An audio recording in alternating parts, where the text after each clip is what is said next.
Mamali. Ay, pinamili ko. Sobrang daming tao ngayon. Ayan o, nakapila na ako. Thursday kasi ngayon, kaya haba ng pila. Ayan, okay, tapos na. Nasa lansan ko na yung pinamili ko dito.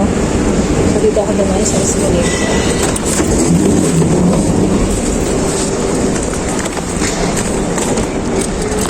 Ay, pauwi na.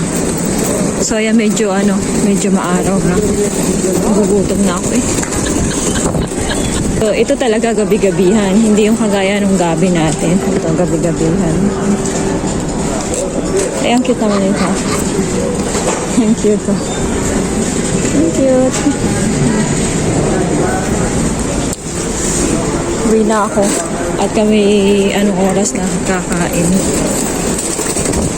Ayan. So, yan, may basar dito kasi nga is magsasyabat bukas. Nagre-ready na sila. So, uwi na kami.